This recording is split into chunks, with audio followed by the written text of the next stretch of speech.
There are many challenges associated with the reverse Goodyear, right? But if you ask me, one of the major challenges, let's say, is to make sure that this channel is of the right depth, the right width, and of the right thickness. This comes down simply to controlling the quality of your knife, of the edge of the knife. Because I've been experimenting with this process for now, well, 7 years, of which the last 5 years we seem to have got it right. I understand how important it is to get the sharp edge here. So what we ask our operators of the machine is to take care of the edge yourself. Now, how do you do that? I'm doing this myself today because the edge has gotten really blunt and we need to start off by using the right gritting stone. Two sides of it, this one's a bit rougher, and you got to just gauge by how blunt it is to know which number of grit stone to go to.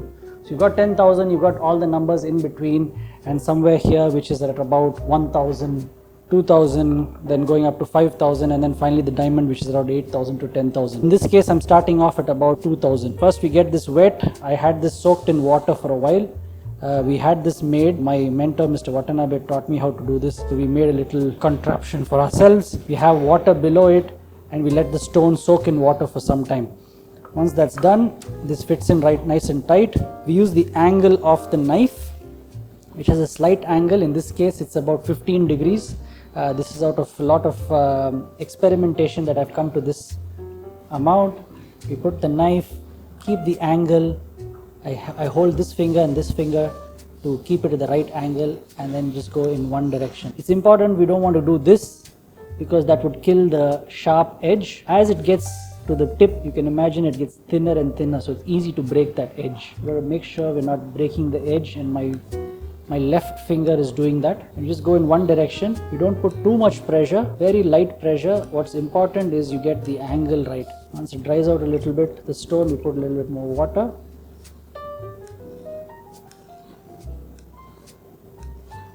I test it by going against my nail to see how sharp it is. It's come to a point where it's catching my nail. You can see it seems okay, but we can go even better. So that's when I introduce the bigger number of the stone.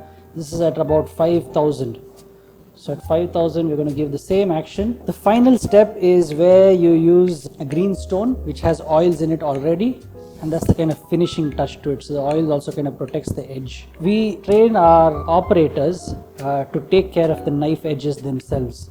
So you got to respect your tools as much as we respect the craft. Okay, so let's see how sharp this is. I can see that it's really sharp now. You see how it takes off my nail. This is an 8mm blade at 15 degrees. It has come down to about 7, which is still usable.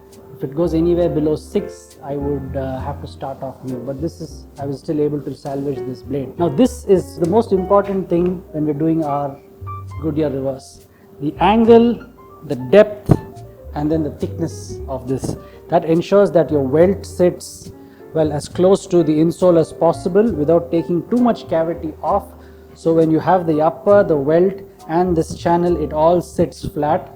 When we have all of the layers flat, we get a much more flexible Goodyear welted shoe. Thanks for watching.